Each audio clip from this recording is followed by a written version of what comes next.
was in a bookshop in York when I first saw Thirsty Sword Lesbians. I was aware of the game, but when I saw it in all its pink glory next to its expansion, Advanced Lovers and Lesbians, I had to get them both. I'm ashamed to say I was a little embarrassed at the till. It was clearly irrational. I'm fairly sure there was a display of pride pittance on the counter. I worried that people might question my motives and wonder why this more or less masculine-looking person would want a game about lesbians, especially thirsty ones. It's that title that embarrassed me more than anything. And because of it, I internalized some issues that day. Societal ones that are far beyond the scope of a short RPG review, but are nevertheless real. So what actually is Thirsty Sword Lesbians, and why did I want it? I've seen people describe it in all kinds of ways, highlighting its queer-focused narratives, or its bright fantasy swashbuckling tone. I've seen people describe it more like a dating sim, and I've heard some truly awful people saying truly horrible things about it too. Like all reviews, I can only give you my experience and my perspective on what this game is, and so if you'll follow me on a short journey of discovery, I'd like to tell you what this game is to me.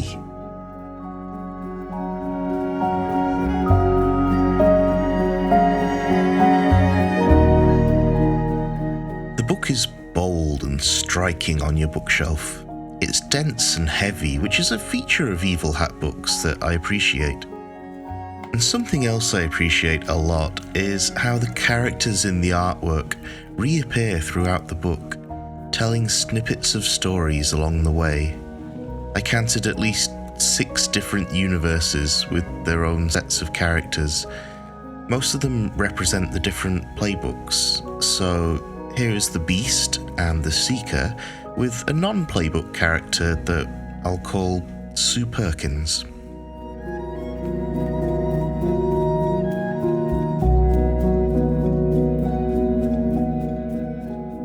First and foremost, Thirsty Sword Lesbians is a narrative game with Powered by the Apocalypse style rules.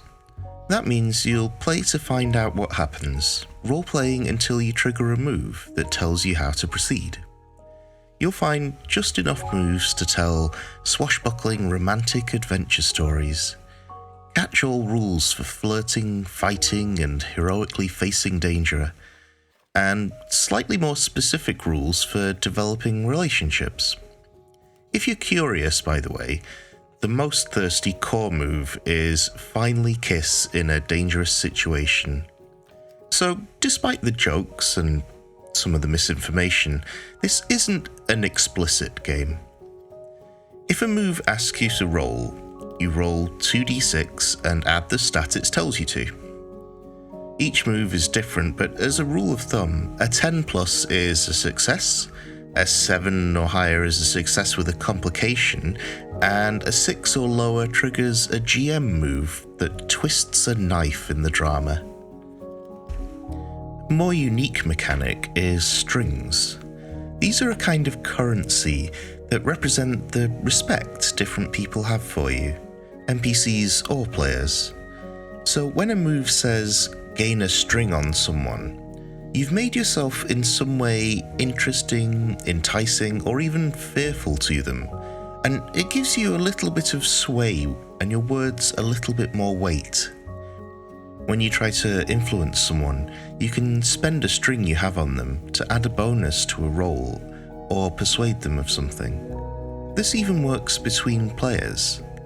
So if you have a string on a player character, you can offer them an experience point to tempt them into something. If they take the offer, you expend the string. And of course, they can always refuse.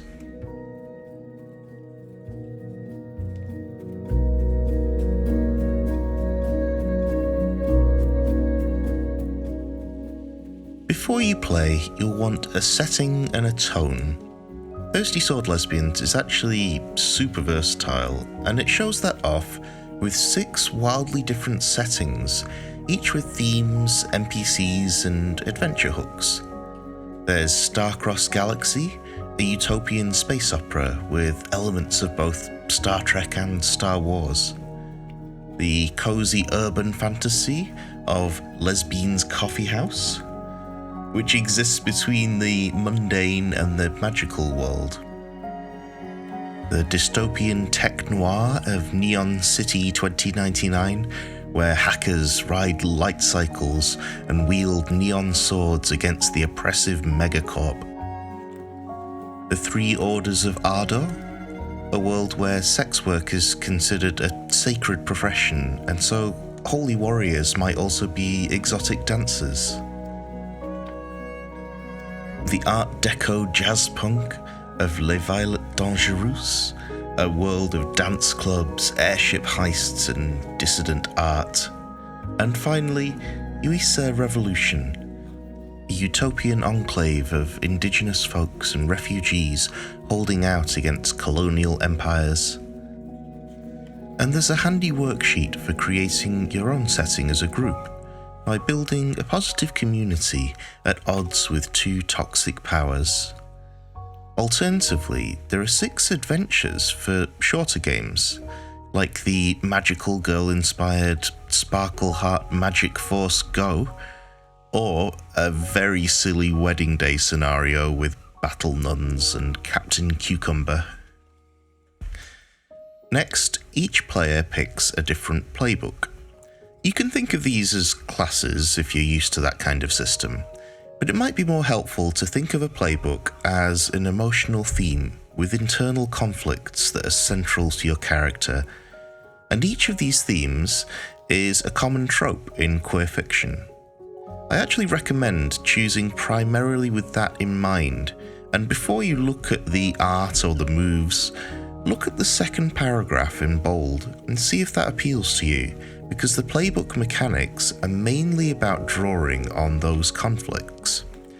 So let's look at the Seeker as an example. Their central conflict says, pitting tradition and upbringing against justice and developing your own values. If you like the sound of that, choose and tweak a stat array and take note of the core mechanics. In this case, you start with a set of commandments and a tradition tracker that moves up and down as you struggle to follow the commandments of your upbringing and start to develop a new set of codes, your convictions. You then gain and choose a handful of special moves that often tie into or synergize with the playbook's core mechanic.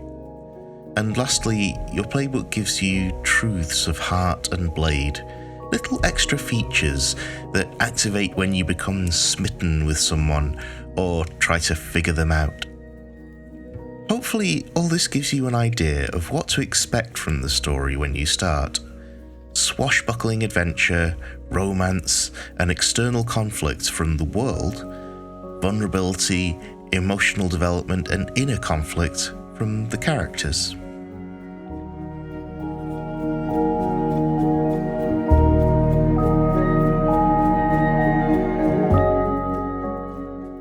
There's a section in the core book that guides you through customizing the rules for different tones.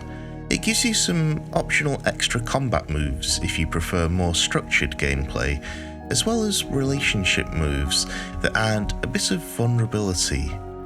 But the bulk of expanded content you'll find in this book, Advanced Lovers and Lesbians, with its fun nod to the AD&D Player's Handbook. From what I understand, there was so much extra content created by various designers during the crowdfunding phase that it made sense to put most of it into its own supplemental book. So in here you'll find 10 new playbooks, 21 settings, 4 adventures, and a few extras like random tables. I do want to highlight a setting that seems to be made for me personally, essentially combining She-Ra with the Locked Tomb in Crystallia, where a planet whose people are connected to nature and are governed by elemental archons has found itself in a 100-year war with a vanguard of the interstellar Necro Horde, so magical princesses will go to balls with and do battle with imperialist necromancers.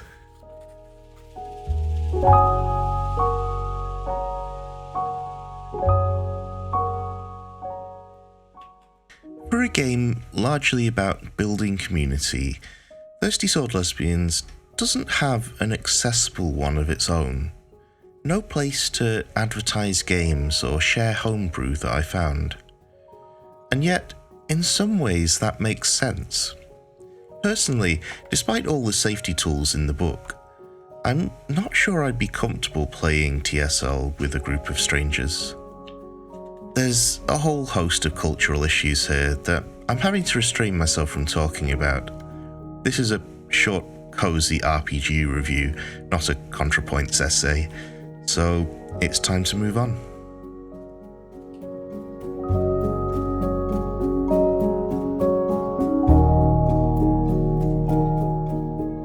I've had these books for a couple of years now, never really looking at them in much depth, still unsure and wondering if they were for me. But in the 2 weeks before I publish a review, I like to immerse myself in a game, spend time with it and play it if possible. Usually that means playing solo. And this time, despite all the time I spent alone with these books, I feel like I've missed something out. I wish I could have played it with a group, because I think that's where the strings system will shine, and where those relationships and flirty sword fights will really blossom. But in that limited time, I found a game about bright and colourful and fun heroes taking on over-the-top villains. I found a game about relationships of all kinds. I found a game that could become one of my go-to games, if only I could find a group to play with. And in questioning whether this book was for me, I tapped into its central theme, one of connection, belonging, and of finding family. That's why I love the stories that this game emulates, the characters who question their place, who find an accepting community and fight like hell to defend it. If you're wondering whether this book is for you like I did, there's a couple of sections in the book that might help. First, on page 11, it says who this game is not for. And if you're still watching, you probably don't meet these criteria. Second, there's a section at the back about adjusting the premise. It explains how the assumption is that the characters crave connection, but that doesn't need to be a physical or romantic connection. And it also lets you into the slightly obvious secret of this game. Neither you nor your characters have to be lesbians. You only have to enjoy stories with themes that resonate for queer folk. If those themes of belonging resonate with you, this might be a game for you no matter how you identify. And if you do decide to try it, what's the worst that could happen? Well, perhaps one of the scariest things. You might learn something about yourself.